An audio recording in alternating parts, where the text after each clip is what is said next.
வணக்கம். இன்றைக்கி நம்ம எதை பற்றி பார்க்க போகிறோம் அப்படின்னா 2017ஆம் ஆண்டு தமிழ்நாட்டையே உலுக்கிய போரூர் 9 வயது சிறுமியின் கொலை வழக்கில் கைதான குற்றவாளி தஸ்வந்த் கடந்த மாதம் அவர் குற்றவாளி இல்லை, அவர் குற்றவாளி என்று நிரூபிக்கப்படவில்லை என்று சொல்லி சுப்ரீம் கோர்ட் அவரை முழுமையாக விடுதலை செய்ய வேண்டும் என்று சொல்லி விடுதலை செய்திருக்கிறது. ஸோ இதை பற்றி தான் நம்ம இன்றைக்கி வீடியோவில் பார்க்க போகிறோம். வாங்க வீடியோக்குள்ளே போகிறோம். ஸோ இந்த கேஸோட ஷார்ட் ரிவ்யூ பார்த்துடலாம் வாங்க.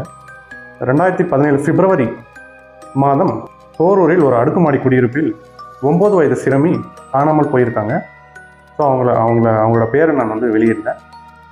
நிறைய பேர் தெரிஞ்சிருக்கும்னு நினைக்கிறேன், பட் நான் அவங்க பேரை சொல்ல வரல. காணாமல் போயிருக்காங்க. அவங்க பேரண்ட்ஸும் தேடி இருக்காங்க. லாஸ்ட்டில் போலீஸ் கேஸ் கொடுத்து போலீஸ் எல்லாருமே சர்ச் பண்ணியிருக்காங்க. அக்கம் பக்கத்தில்